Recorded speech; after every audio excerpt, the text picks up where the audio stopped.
This is Democracy Now!, democracynow.org, The War and Peace Report. I'm Amy Goodman. And I'm Juan Gonzalez. Welcome to all of our listeners and viewers around the country and around the world. French police have surrounded a building in a northern town near Charles de Gaulle Airport as part of a massive manhunt for the two men accused of carrying out the massacre at the Charlie Hebdo magazine. Police say the suspects, Saeed and Sharif Kouachi, are holed up in a small printing business where they have taken a hostage. The brothers reportedly told police they wanted to die as martyrs. Earlier today, shots were fired as police chased a car believed to contain the suspects. The two brothers have been accused of carrying out Wednesday's attack on the office of the satirical magazine, killing 8 journalists, 2 police officers, a maintenance worker, and a visitor. 11 people were also wounded, 4 of them seriously. Meanwhile, French officials are now saying there is a link between the two brothers accused of the Charlie Hebdo attack and the heavily armed man who shot dead a French policewoman on Thursday. That man is reportedly now holding 5 hostages, including women and children, at a kosher supermarket in Paris. Sources told Reuters the 3 men were all members of the same Paris cell that a decade ago sent young French volunteers to Iraq to fight U.S. forces. Sharif Kouachi served 18 months in prison for his role in the group. At the time, he told the court he had been motivated to travel to Iraq by images of atrocities committed by U.S. troops in Abu Ghraib prison. Saeed Kouachi, who was reportedly in Yemen in 2011 for several months training with al-Qaeda in the Arabian Peninsula, U.S. government sources told Reuters the 2 brothers were listed in 2 U.S. security databases, a highly classified database containing information on 1.2 million possible counterterrorism suspects called TIDE, and the much smaller no-fly list maintained by the Terrorist Screening Center. Vigils are continuing to take place across France to remember those killed. Last night, the lights on the Eiffel Tower were turned off as a mark of respect.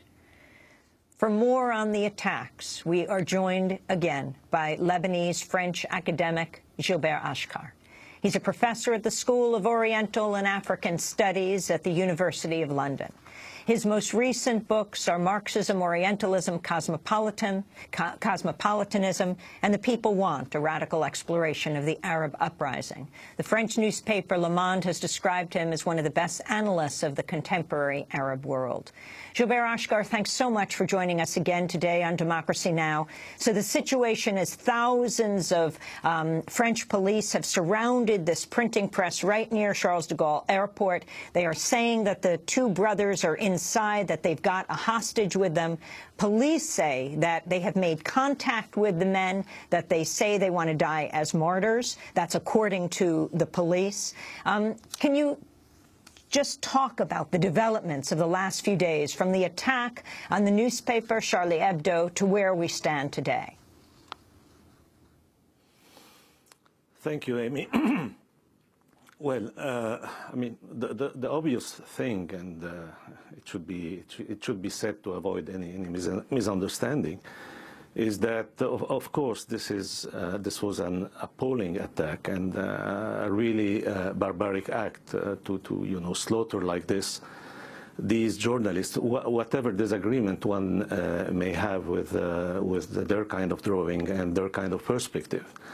That, I should say, is the obvious. Now, again, what we are seeing now unfolding is, unfortunately, something predictable, which is trying to blame Islam, actually, for this. And there are so many pronouncements in this direction now in Europe, in the West, and all that. Of course, not official pronouncements, but you have a deluge of far right and let's say vulgar kind of racist attack on Muslims in general, and that's why I think it's very important to put such events in context. And well, yesterday when we spoke, I tried to remind the viewers that well, on the scale of rampage killing. This appalling killing in Paris comes, after, beneath, on the list, the Islamophobic mass killing by the Norwegian Breivik, if I remember his name correctly. Yes, and which made something like over 75 people killed, young people in Norway, and the massacre perpetrated by also ultra Zionist killer Baruch Goldstein in Hebron, 1994, which made something like 29 or more people killed. Again, these are, appalling acts of what I described, some years ago as a clash of barbarisms, because that's what we are getting. The barbarism of the strong, of course, being the primary responsible in this awful dynamics, and it leads to a counter barbarism on the side of those who see themselves as the downtrodden, the oppressed. In the case of Iraq, this was, this is something that I said immediately after 9/11 and even before the invasion of Iraq. And what we saw in Iraq was the best illustration of that. You just mentioned how these killers, the French, the two French killers, or alleged killers, let's say, had even been affected by the developments in Iraq and had fought or been connected with networks fighting in Iraq against U.S. troops. Well, what you had in Iraq is that the barbarism that represented by the U.S. occupation of that country, which went actually beyond what even one could expect with things like the torture in Abu Ghraib or the massacre in Fallujah, of course, was bred a counter barbarism represented by Al Qaeda, and the Bush administration invaded Iraq in the name of eradicating Al Qaeda. And it only managed to give Al Qaeda the largest territorial base they could ever have dreamt of in Iraq. And what we are seeing now in the name of the so-called Islamic State in Syria and Iraq is the continuation of Al Qaeda, of this same Al Qaeda that the Bush administration was supposed to eradicate. So that's what you get, because this kind of actions by the United States in invading other countries and of course acting as an occupying force with all what this means, leads of course to such extremism on the other side as we have seen.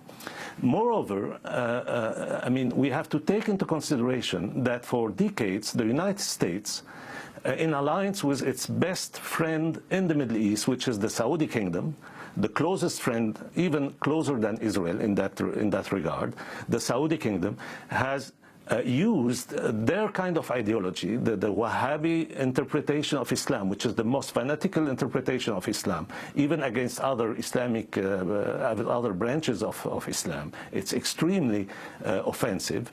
They use this ideology in the fight against anything left-wing, anything progressive in the region.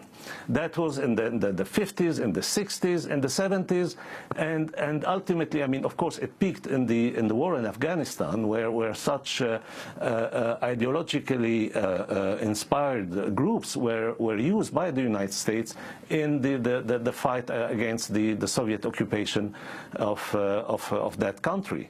And ultimately, well, a chicken came home to roost, as you know, and tragically, with the appalling massacre of 9/11, but that was a direct continuation of that, and everyone knowing about the whereabouts of all this knew that, at that time, and it was very much emphasized, although it was, of course, blurred in the public opinion by the kind of characterization that we heard from the Bush administration. They hate us because of our freedom and our democracy, and this, and we hear the same kind of tune now, and this is quite misleading, I would say.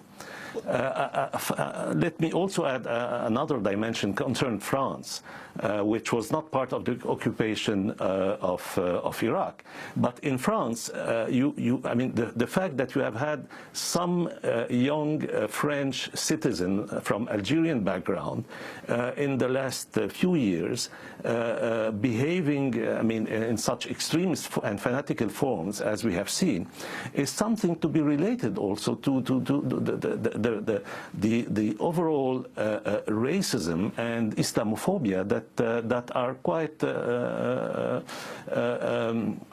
I would say pervasive in French society, in French media, and this is a country that has not really cleared, you know, its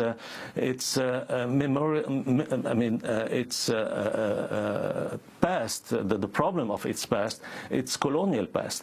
In France, in 2005, the parliament voted a law requiring that in the schools it should be taught, I mean, what should be taught is the positive role of colonialism in Africa, North Africa and Sub-Saharan Africa. Imagine the United States a law asking schools to teach the positive role of slavery. This is quite, I mean, unimaginable. One has to understand all this background, not, of course, as an excuse for these appalling murders. It's definitely not. And these guys are, I mean, belong to a completely crazy kind of ideological perspective. But one has to understand how, in a society which is supposed to be, you know, relatively wealthy and all that, you can have such hatred growing and coming to such extremes. Well, Gilbert Achcar, I wanted to follow up on that, asking about, now that we have gotten these reports that the two attacks, not only the attack on the magazine, but also the shooting of the policewoman, were individuals that had apparently had ties together. What's your sense of the extent of support for jihadist perspectives and viewpoints within the Muslim community in France, a rather large Muslim community, and also your sense of the extent of these right-wing Islamophobic movements within France?